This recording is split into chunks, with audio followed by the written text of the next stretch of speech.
Gusto mo bang iyong-iyo lang ang iyong karelasyon at hanap-hanapin kanya palagi? Kung yes, please continue watching. Hello mga guys, kumusta kayo? Panibagong araw, panibagong video na naman tayo. And sa araw na ito ay isa na namang video ang aking ituturo sa inyo na simpleng gabay o simpleng pamamaraan na makakatulong sa atin. At bago ang lahat, gusto ko lang mag-disclaimer sa mga taong hindi naniniwala at hindi gusto ang mga kagaya nitong video. Please skip this video and mahanap kayo ng videos na gustong gusto nyo dahil ang video na ito ay para lamang ito sa mga taong naniniwala and gusto mag-try. And ngayon guys, ang aking ituturo sa inyo ay upang maging iyong-iyo ng buong puso ang iyong karelasyon at lagi kanyang hanap-hanapin. Yes po, ito ang aking ituturo sa inyo ngayon. Napakasimple lamang, ngunit napaka-epektibo nito. So ano nga ba o sino nga ba ang pwedeng gumawa nito? Siyempre, lahat tayo ay pwedeng gumawa. Tulad ng mga nagmamahalang babae to babae at lalaki to lalaki.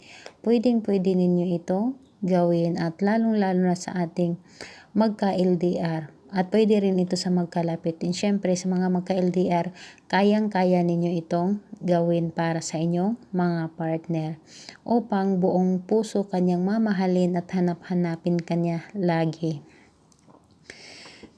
So ito ang aking ituturo sa inyo ngayon at ano nga ba ang materialis na aking kakailanganin. Napakasimple lamang. Una, kumuha ka lang ng garapon na babasagin.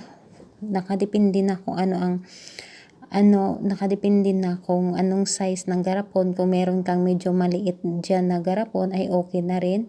Pero kung wala talaga, kahit ano na lang size ng garapon. So ako wala akong available na maliit na garapon dahil kaya medyo malaki yung aking ipapakita sa inyo.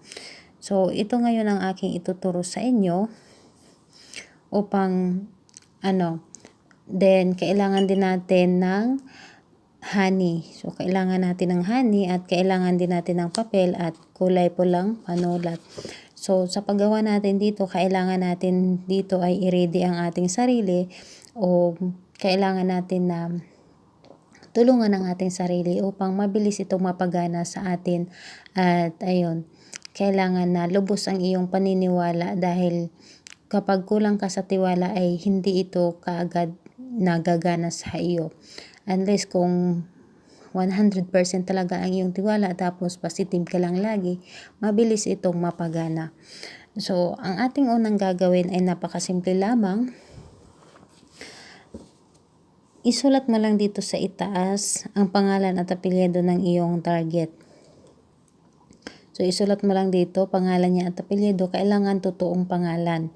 Totoong pangalan talaga at hindi pwedeng palayaw lamang at mas lalong hindi pwedeng tawagan nyo lamang. So, kailangan na totoong pangalan.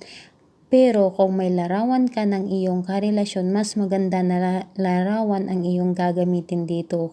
And kailangan talaga na may extra ka dahil hindi na natin ito magagamit kung larawan ang iyong gagamitin. So, ngayon, sa ating pag-ano nito dito sa papel, pangalan niya at apelyido dito sa itaas. Tapos, isulat mo itong kahilingan na ito or ang ating magic words. Ito ang ating magic words ay akin ka lang ng buong puso at hanap-hanapin mo ako lagi. At ito ang ating isusulat. Akin ka lang ng buong puso at hanap-hanapin mo ako lagi. Tapos dito sa baba ay pipirmahan mo. Pipirmahan mo pero sa pagpirma mo, kumbaga dito sa itaas ay pa-check. Yung sa dulo, kung yung pirma mo naman ay hindi pa-check sa dulo, kailangan na lagyan mo lang ng check sa itaas. Kailangan na sa pag-ano mo, i-check mo lang, ibahin mo lang. Ikaw na ang bahala. Tapos ngayon, kung sa larawan naman ang ating gagawin, kung halimbawa ay larawan ang ating gagamitin. Ang gagawin mo sa larawan, kapag larawan ang iyong gamitin, ganun pa rin. Halimbawa dito sa likod ay yung mukha ng tao ng iyong target. Kung ito yung mukha, tapos dito sa likod, isulat mo pa rin ang pangalan at apelyido ng iyong target. So, pangalan at apelyido ng iyong target. ang tapos ang gawin mo, isulat mo din ito, akin ka lang ng buong puso at hanapin mo ako palagi. Ito ang iyong isulat. Tapos pirmahan mo din dito sa baba, ganun lang.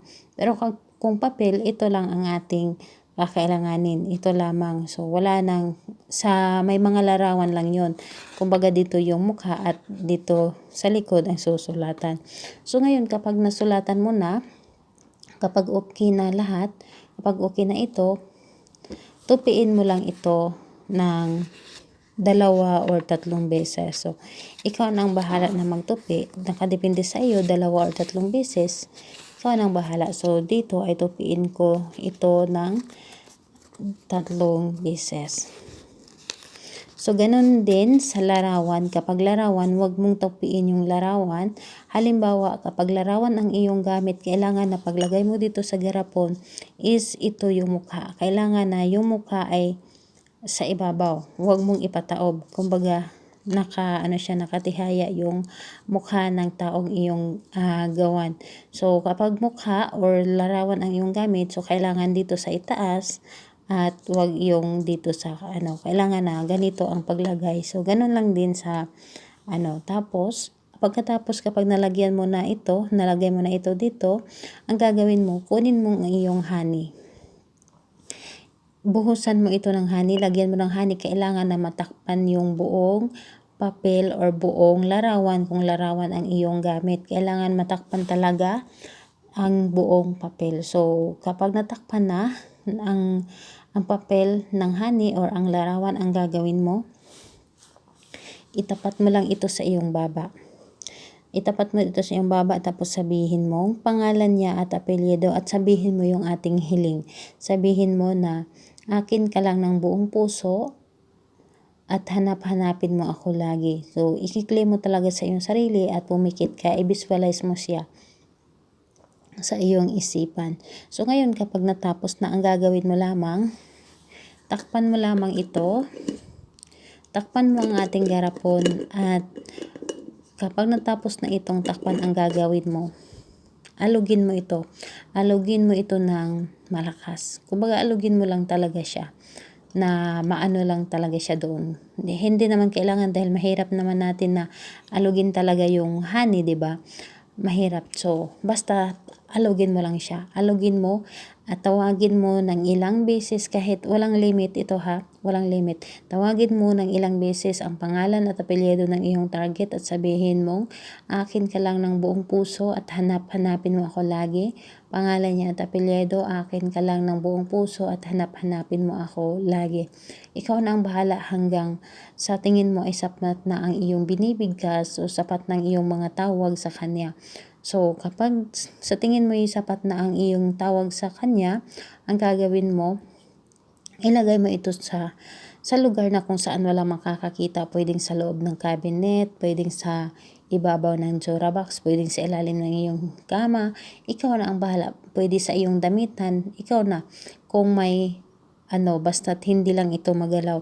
And hayaan mo lang ito doon hanggang maramdaman mo na tumalab na ang iyong ginagawa. And think positive lang talaga lagi. Huwag kang maging negative.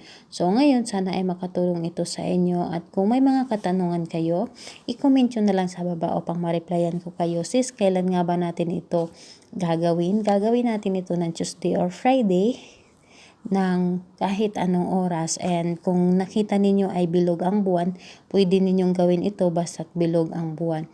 So ngayon, sana ay makatulong ito sa inyo, and don't forget to subscribe to my channel. Bye bye everyone. God bless us all.